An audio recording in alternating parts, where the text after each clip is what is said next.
errado, errado, errado, errado, errado, certo. Errado, errado, errado, errado, certo. Você precisa fazer simplesmente 1000 vezes, tá? Durante o dia, várias vezes. Então, é muito mais um jogo de errar do que um jogo de acertar.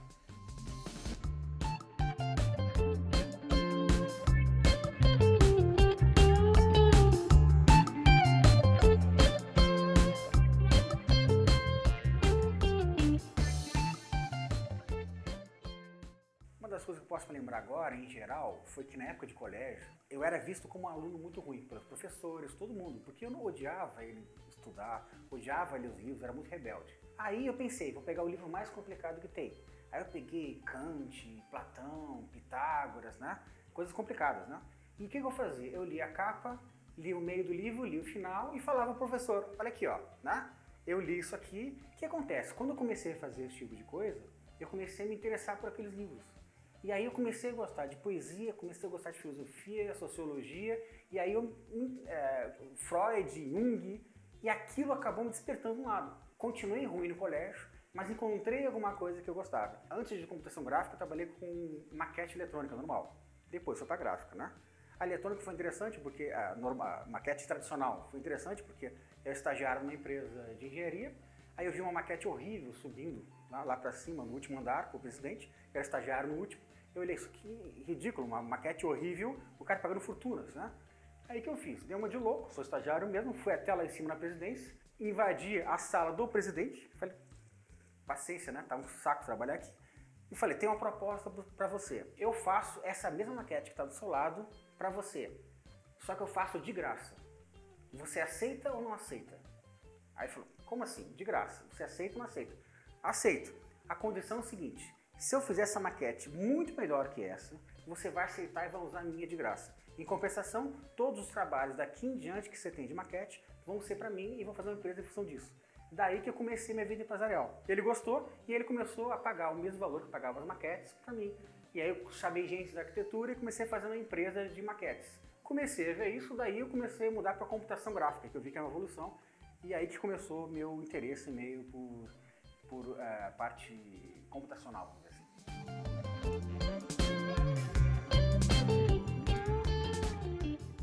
Bom, começou que eu trabalhava no Terra com conteúdo, né? Então, quando começou o Terra, bem naquela época inicial, né?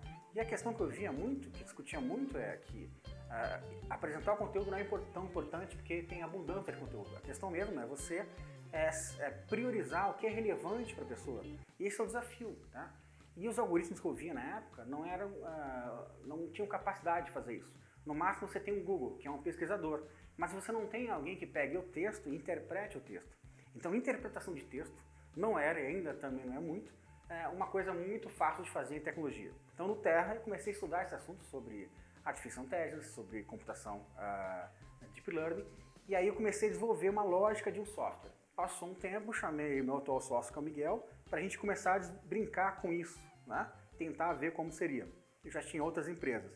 A gente começou a testar isso, testamos algumas soluções, testamos B2C, não deu certo, aí a gente encontrou um algoritmo novo que a gente fez para B2B, e com isso a gente conseguiu juntar essa parte de humanas, que é a interpretação de texto, com a parte de exatas, que é o data, né? Aí vem esse nosso Big Data, que é ligados a humanas. Para vender isso, a gente percebeu que precisava também de ciências humanas. Volto eu à minha infância, que eu estudei esse assunto.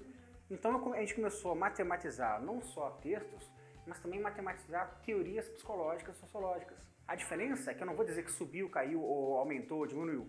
Eu vou dizer, a tendência de comportamento é essa. É quase como uma entrega sociológica, sem sociólogo. Ok, vamos pensar o seguinte, sendo bem clássico em Big Data, tá? Para quem não conhece, basicamente você tem os clássicos 5 Vs. Então imagina um dado que é muito grande, é muito rápido, é muita variação de coisas, isso tudo vamos chamar isso de Big Data. A complicação é que essa maçaroca de coisas bagunçadas, você tem que ter um robô que consiga classificar aquilo. E classificar é uma tarefa difícil para o humano. Quanto mais você ensinar uma máquina para poder classificar aquilo que é hierarquia. Isso vamos dizer que é o Big Data tradicional. Então, nosso core é o algoritmo que interpreta textos. Interpretar texto tem uma dificuldade, porque texto não é 1 ou 0. Texto é várias interpretações de uma palavra, né? E como que o robô vai entender isso? Até hoje não tem muito robô que faça isso embora tem vários filmes que dizem que faz, mas não acontece. Fizemos software com esse core bem Big Data, né? E só que a gente pegou essa tecnologia e enfatizamos, como eu falei, algo focado em ciências humanas. Por exemplo, pegamos umas 45 emoções sutis da natureza humana, raiva, ódio, inveja, êxtase, alegria, né? Botamos isso num gráfico, matematizamos isso de modo que eu possa interpretar o texto e entender não só o comportamento, como as angústias da pessoa sobre aquele texto. Então, de um lado, a gente tem análise de dados, ou tem ciências humanas matematizadas. A junção disso permite, na minha visão, extrapolar os dados. O foco é transformar dados, informação, em alguma visão mais ampla de comportamento, de tendência, né? De natureza humana, né? Que é o que o executivo quer saber, de uma maneira mais palatável. Então a gente fez um Big Data voltado para executivos. Então, enquanto o Big Data hoje é voltado mais para a gente de tecnologia, nós não conversamos tecnologia, nós somos Big Data antes de tecnologia. A gente fala mais com a área de negócio, C-level, diretores, gerentes, executivos, que não tem de dados. Na reunião, raramente vai alguém de tecnologia nas nossas reuniões, vai gente de negócio.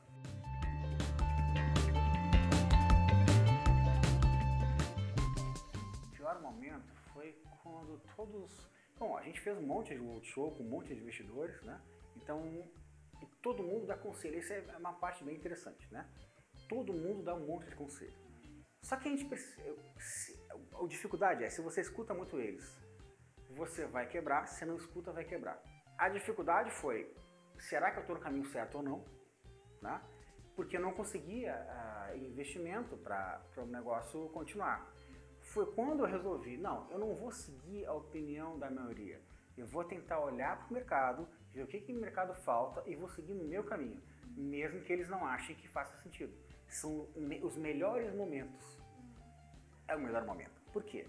Foi quando eu comecei a ter mais satisfação com o fazer do que resultado. Eu sei que isso aqui parece maluquice, porque qualquer um vai dizer que é absurdo, Mauro, nenhum empreendedor diz uma coisa dessas, né? O resultado é mais importante do que o fazer, né? Só que acontece, quando eu me desvinculei do resultado na percepção do cliente, mas sim do fazer bem feito, né?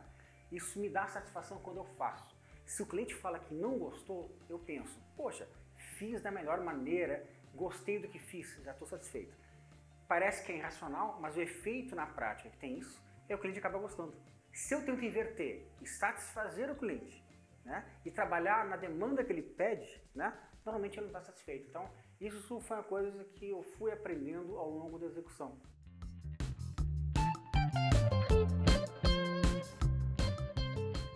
A gente está tendo sensibilidade de observar o que vem e o caminho mais fácil que surge, do que trilhar um caminho definido na estratégia. Então, o que começa a aparecer para a gente mais fácil? Primeiro, a estratégia de que executivos de nível alto, C-level, diretores nesse nível, eles são solitários e não tem Big Data trabalhando com eles. Tem um monte de intermediário. Encontramos o caminho certo. Então, chegar até esses caras, tá? Que normalmente quem chega é a consultoria. A agência não chega, Big Data não chega e TI não chega, tá? Isso é um ponto. O segundo ponto é essa questão que a gente tem de o ticket está aumentando, né? Então, como que a gente, com tickets altos de projeto, a gente reduz mais o prazo de entrega? Nossa obsessão é, vamos entregar como uma consultoria e vamos reduzir em 1/10 o tempo que ele faz isso.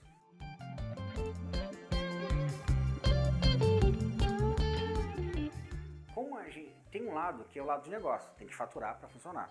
Mas tem um lado que é o core da empresa, que é uma tecnologia que está misturando ciências humanas com matemática. A meu ver, esse core, essa tecnologia, ela serve para tudo. Pode servir para um Google, para um Facebook, para um Instagram, para uma e-commerce. É infinito o número de usos.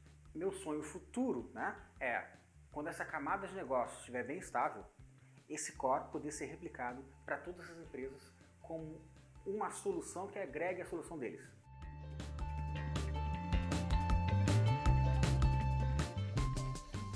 Duas coisas você tem que ter: obstinação, apego e desapego. Ou seja, você se apaixona e aí você larga. E isso precisa de maturidade. Ou você aprende tomando na cabeça, ou ficando mais velho, você vai aprender isso. Não tem saída, né? Quem começa a empreender, assim, tem vários perfis, né? Aí a pessoa vê que perfil que ele se coloca. Primeiro tem um perfil que é palco, que é o cara que é de auditório, é startup de auditório, né? Isso é a seita startup, né? Que é o primeiro. Se você vai por aí, sabe que você vai morrer, porque só isso não mantém. O segundo é aquele executivo que imagina que a vida é um painel cheio de botãozinho. Então, fiz tal curso, aprendi Canvas, aprendi tal sistema, e a vida é um painel, aperta os painéis e a coisa funciona. Também vai estar mal. Tem aquele outro que é super bonzinho com os funcionários, é bacana, é legal, mas não faz nada, né? Eu acho que nenhum deles vai fazer você ter sucesso, né? O jogo todo não é saber. Você tem que ser todos eles e nenhum. É ter liberdade de saber quando você deve ser cada um deles. Às vezes tem que ser o palhaço do palco, às vezes tem que ser duro ou leve com o funcionário, e às vezes a vida é um painel e você aperta os botões. A dificuldade é saber quando você faz cada um desses. Isso é o que é o mais difícil, eu acho, para um executivo em startup. Eu sei que alguém pode ser meu sócio quando eu brigo demais e volto. Então a gente discute, discorda e volta. Isso é um grau, na minha visão, de maturidade de ambos, né? Então foi o critério que eu tenho para ter um sócio, é isso, não é afinidade. É a desafinidade que tem, o que não é afim, e aquilo que complementa. Então foi isso basicamente que eu vi que não, se eu estou há 8 anos com ele, me entendo com ele, não tive estresse, ou o estresse que eu tenho, eu corrijo, funciona. Eu sou mais comercial e ele é mais técnico, então a junção dos dois é importante. Eu acho que uma empresa tem que ter esses dois lados, essas duas visões diferentes sobre o mesmo ponto.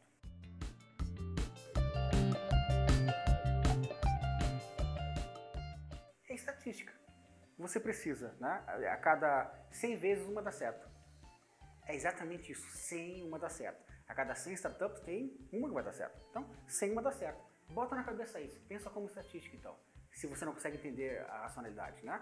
Errado, errado, errado, errado, errado, certo. Errado, errado, errado, errado, certo.